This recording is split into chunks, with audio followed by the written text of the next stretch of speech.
നമ ഓം വിഷ്ണുപാദായ കൃഷ്ണപ്രേഷ്ഠായ ഭൂതലേ ശ്രീമതേ ഭക്തിവേദാന്ത സ്വാമിൻ ഇതി നാമിനി.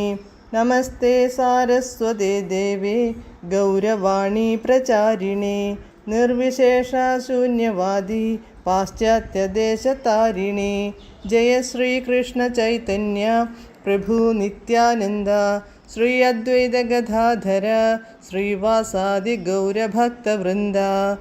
ഹരേ കൃഷ്ണ കൃഷ്ണ കൃഷ്ണ ഹരേ ഹരേ, ഹരേ രാമ രാമ രാമ ഹരേ ഹരേ. ഹരേ കൃഷ്ണ കൃഷ്ണ കൃഷ്ണ ഹരേ ഹരേ, ഹരേ രാമ രാമ രാമ ഹരേ ഹരേ. ഹരേ കൃഷ്ണ കൃഷ്ണ കൃഷ്ണ ഹരേ ഹരേ, ഹരേ രാമ രാമ ഹരേ ഹരേ. പരമദിവ്യോത്തമ പുരുഷനായ ശ്രീകൃഷ്ണ ഭഗവാന്റെ കഥകളാണ് ശ്രീകൃഷ്ണ എന്ന പുസ്തകത്തിലൂടെ പറയുന്നത്. ഓം നമോ ഭഗവതേ വാസുദേവായ.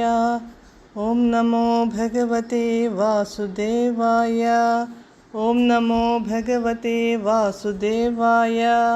നാരായണം നമസ്കൃത്യ നരം ചൈവ നരോത്തമം ദേവീം സരസ്വതീം വ്യാസം തതോ ജയമുദീരയേത്. നഷ്ടപ്രായേഷു ഭദ്രേഷു നിത്യം ഭാഗവത സേവയാ ഭഗവത്യുത്തമശ്ലോകേ ഭക്തിർഭവതി നഷ്ടികീ. അധ്യായം 86. വേദമൂർത്തികളുടെ പ്രാർത്ഥന. Page number 900. പരമപുരുഷനു നിവേദിച്ച ഭോജ്യങ്ങളുടെ ഉച്ഛിഷ്ടം ഭുജിച്ചാണു സമസ്ത ജീവാത്മാക്കളും ജീവിക്കുന്നതെന്നു വേദാനുശാസനങ്ങളിൽ പറയുന്നുണ്ട്. വലിയ യാഗങ്ങൾ നടക്കുമ്പോൾ പ്രധാനപ്പെട്ട യാഗവദേവതയായി നാരായണൻ സന്നിഹിതനായിരിക്കണമെന്നും യാഗം കഴിയുമ്പോൾ ബാക്കി വന്ന ഭക്ഷ്യവസ്തുക്കൾ ദേവന്മാർക്കു വിതരണം ചെയ്യണമെന്നും വേദാനുശാസനം തുടരുന്നു. ഇതിനാണ് യജ്ഞഭാഗം എന്നു പറയുന്നത്. ഓരോ ദേവനും യജ്ഞഭാഗമുണ്ട്. അദ്ദേഹം അതു പ്രസാദമായി സ്വീകരിക്കുന്നു. ചുരുക്കത്തിൽ ദേവന്മാർ സ്വന്തം നിലയ്ക്കു ശക്തന്മാരല്ല. പരമപുരുഷന്റെ കൽപ്പന പ്രകാരം അവരെല്ലാം വിവിധ നിർവാഹകരായി നിയമിക്കപ്പെട്ടിരിക്കുകയാണ്. അവർ യാഗോച്ഛിഷ്ടം അഥവാ പ്രസാദം ഭുജിക്കുന്നു. സർവേശ്വരന്റെ പദ്ധതി അനുസരിച്ചുള്ള ആജ്ഞകൾ അവർ നടപ്പിലാക്കുന്നു. പശ്ചാത്തലത്തിൽ പരമപുരുഷനാണ്. മറ്റുള്ളവർ അദ്ദേഹത്തിൻ്റെ കൽപ്പനകൾ നടപ്പിലാക്കുന്നു എന്നു മാത്രം. അദ്ദേഹത്തിന് രൂപമില്ലെന്നുള്ളത് തോന്നൽ മാത്രമാണ്.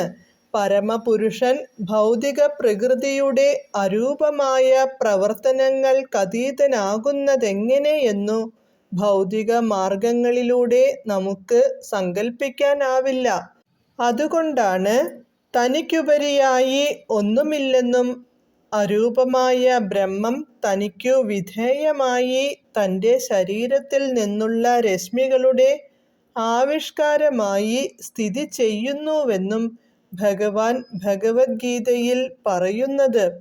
ഇതുമായി ബന്ധപ്പെടുത്തി ശ്രീപാദ ശ്രീല ശ്രീധര സ്വാമി ഒരു കവിത രചിച്ചിട്ടുണ്ട്. പരമപുരുഷന് എൻ്റെ സാദര പ്രണാമങ്ങൾ അർപ്പിക്കട്ടെ. അദ്ദേഹത്തിനു ഭൗതികേന്ദ്രിയങ്ങൾ ഒന്നുമില്ല. എന്നാൽ അദ്ദേഹത്തിൻ്റെ നിർദ്ദേശത്തിനും ഇച്ഛയ്ക്കും അനുസരണമായിട്ടാണ് എല്ലാ ഭൗതികേന്ദ്രിയങ്ങളും പ്രവർത്തിക്കുന്നത്. ഭൗതികമായ സർവേന്ദ്രിയങ്ങളുടെയും പരമമായ ശക്തി അദ്ദേഹമാണ്. അദ്ദേഹം സർവശക്തനാണ്. എല്ലാറ്റിൻ്റെയും നിർവാഹകനും അദ്ദേഹം തന്നെ. അതിനാൽ അദ്ദേഹം എല്ലാവർക്കും ആരാധ്യനാകുന്നു. ആ പരമപുരുഷന് ഞാൻ സാദര പ്രണാമങ്ങൾ അർപ്പിക്കുന്നു. താൻ പുരുഷോത്തമനാണെന്ന്, അതായത് പരമപുരുഷനാണെന്ന് കൃഷ്ണൻ ഭഗവത്ഗീതയിൽ പ്രഖ്യാപിക്കുന്നുണ്ട്. പുരുഷൻ എന്നാൽ വ്യക്തി. ഉത്തമൻ എന്നാൽ സർവശ്രേഷ്ഠം അഥവാ അതീന്ദ്രിയം. സചേതനവും അചേതനവുമായ എല്ലാറ്റിനും അതീതനാണു താനെന്നും അതുകൊണ്ടാണു താൻ പുരുഷോത്തമനായി അറിയപ്പെടുന്നതെന്നും അദ്ദേഹം ഭഗവത്ഗീതയിൽ പ്രഖ്യാപിക്കുന്നുണ്ട്. അനന്തവും സർവവ്യാപിയുമായ ആകാശപ്പരപ്പിൽ വായു എന്നതുപോലെ എല്ലാവരും തന്നിൽ സ്ഥിതി ചെയ്യുന്നുവെന്നും തൻ്റെ നിർദ്ദേശമനുസരിച്ച് എല്ലാവരും പ്രവർത്തിക്കുന്നുവെന്നും ഭഗവാൻ അന്യത്ര പ്രസ്താവിക്കുന്നു.